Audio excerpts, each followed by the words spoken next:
this is Margie from Ladybug Lane Soaps, and I am here to announce the winner of my 500 subscriber giveaway. And so before I do that, I would like to just show you what this individual won. And so to start things off, yes, you do see a book here. So to start things off, I have several of my soaps that I have been saving for this occasion. And I hope my voice isn't too loud because I am standing right next to the tripod / microphone here. So here is a slice of that Butterfly Garden soap. And all of these are from my videos on YouTube. Oh, except one. No, yeah, all of them.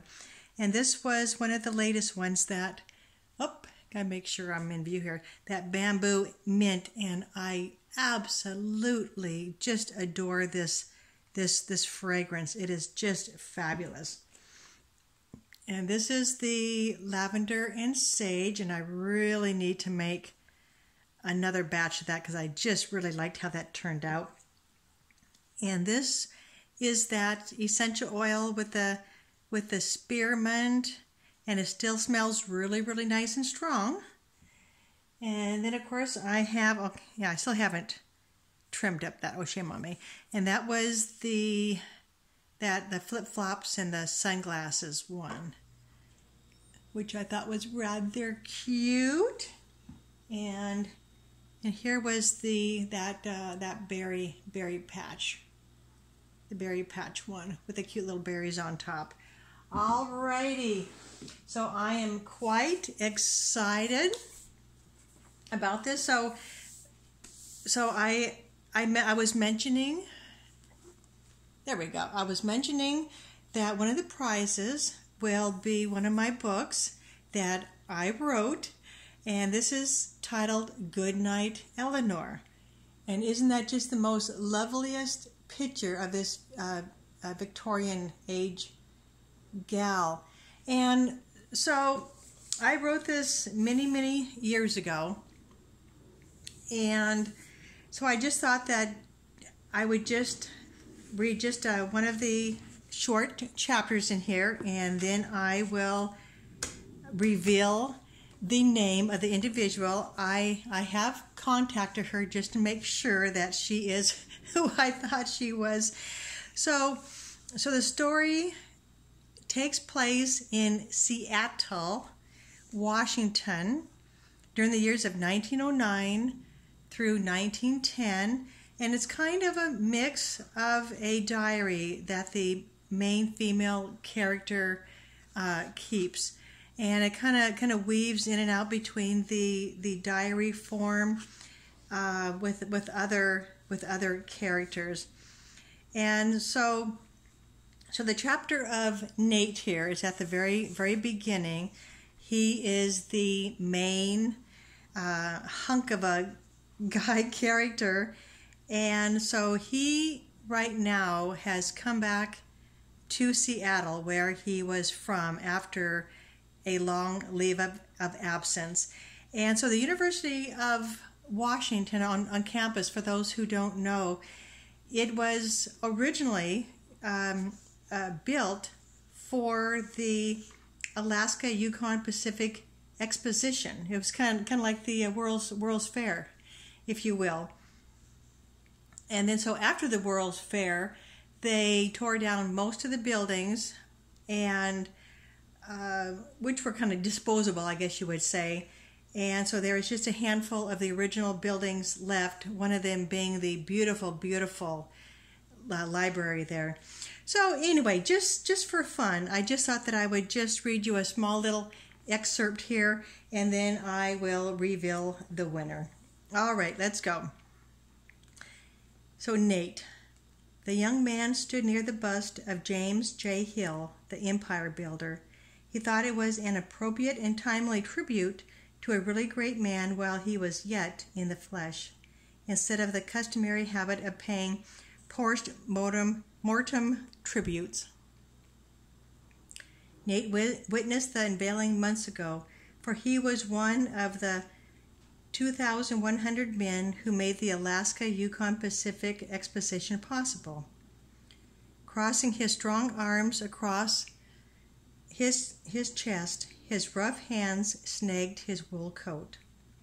The evening was a little chilly, and his breath hung in the air.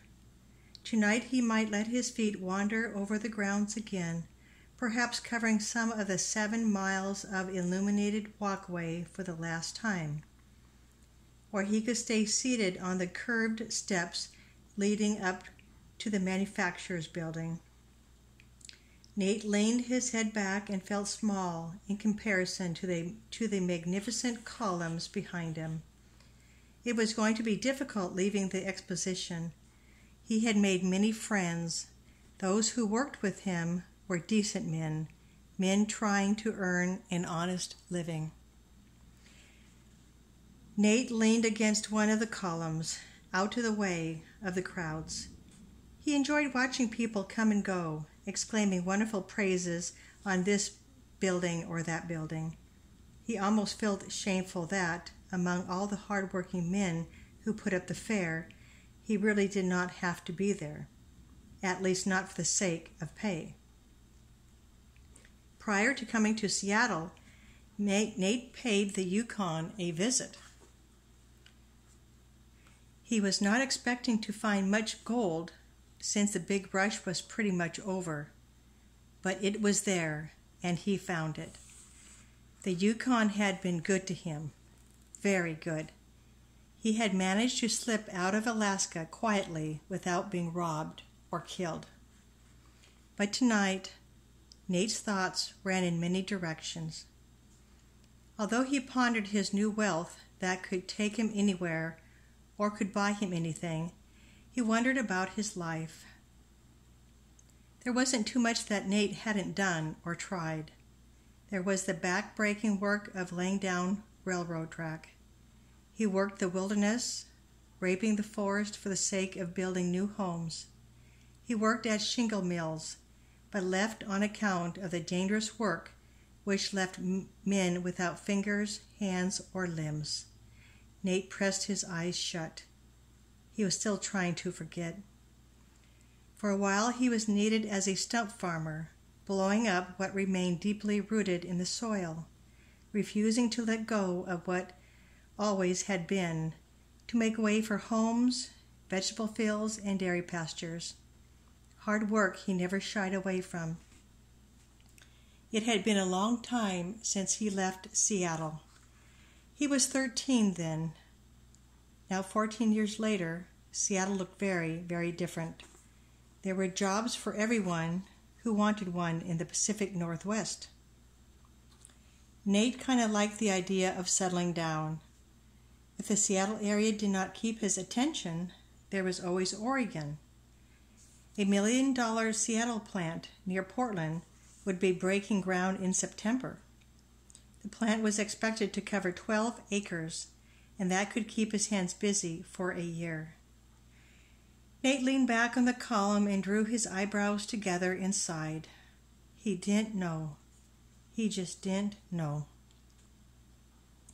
At least he wasn't in any hurry to leave the boarding house that he and his single brown trunk were renting out. Winter was not too far off, and Seattle's mild climate would be a welcome relief compared to the Midwest or the East Coast. Nate was getting stiff and a little cold on the cement steps. He looked down on the cheering crowd as they glanced up at the skyrockets which lit up the smoky black sky. The air was filled with noises of tin horns, cowbells, steam whistles, and more skyrockets. Not far away, bands played, but he could not tell what pieces they played. The grounds were covered in confetti, and he was glad he was not on the cleanup committee. The hour of the evening was late, and according to his pocket watch, it was 9:30. Nate was putting his timepiece back in its pocket. As Nate was putting his timepiece in his pocket, he noticed a small gathering was forming some distance ahead of him. He was a little curious, for the voice of a female rose above the crowd and above all the noise.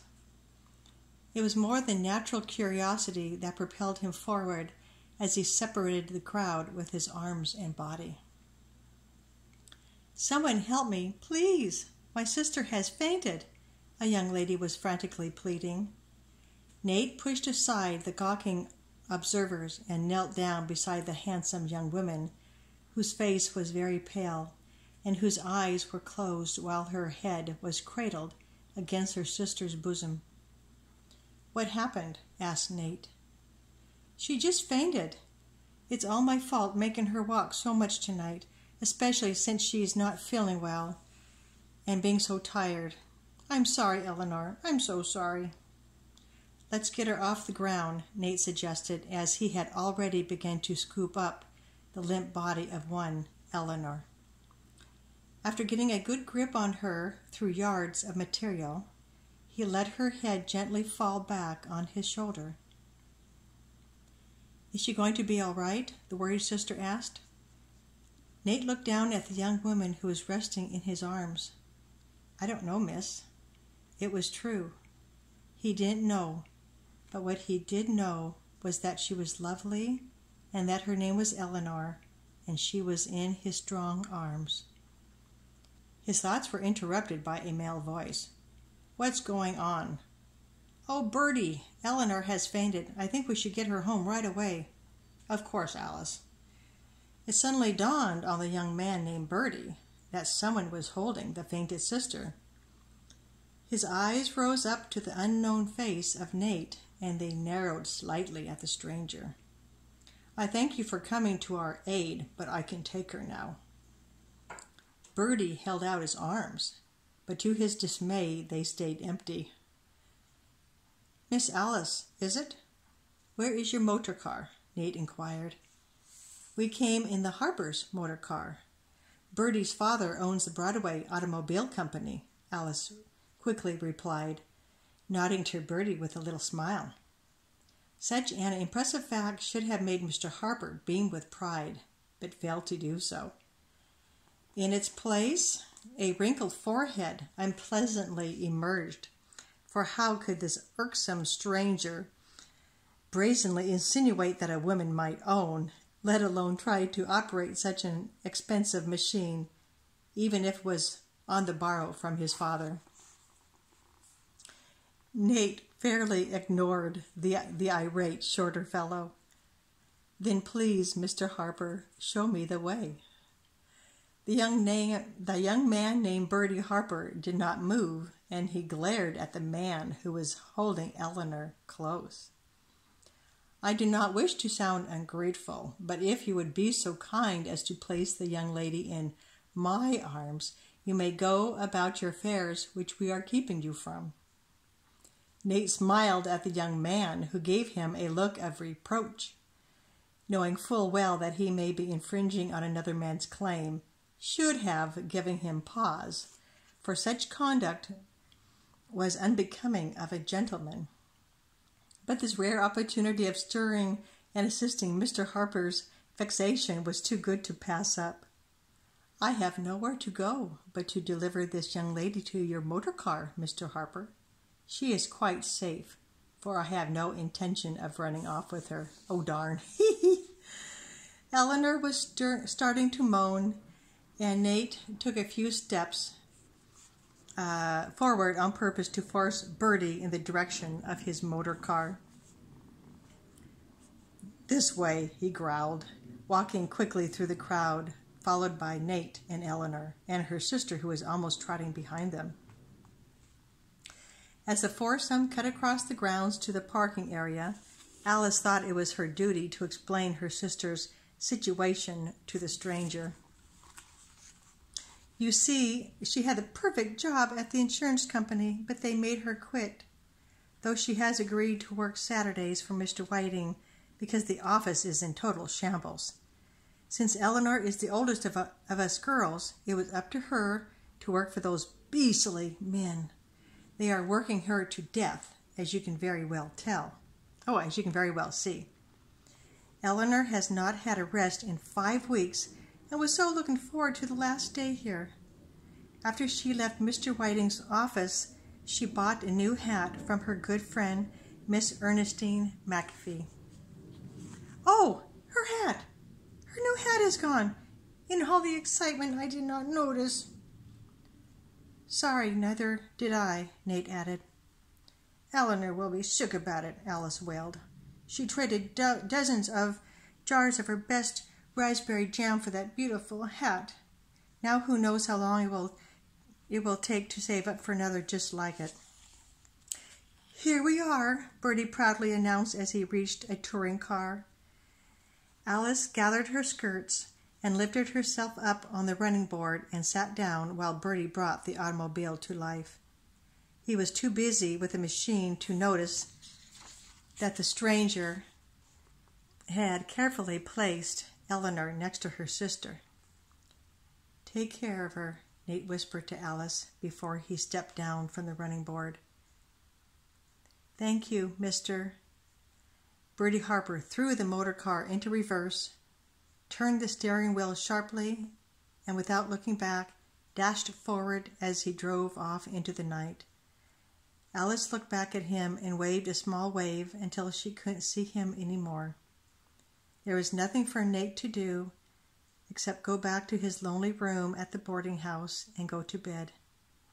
Except sleep was not on his mind. At that moment, Nate would have traded a good portion of his newly acquired wealth if someone could lead him to the young lady named Eleanor. And that is Goodnight Eleanor. So, alrighty, here we go. So the winner of the 500 subscriber giveaway and all of these nice soaps here is Michelle Motzinger. Yay, Michelle! And she's from Anderson, Indiana. So, Michelle, I will give you another book because this is my proof copy. So I will give you a brand new copy, and I will personally sign it. So anyway, so congratulations, and of course Michelle is a subscriber, so I appreciate that. And I just want to mention, so when I was doing the YouTube random comment thing, there was 2 other gals that the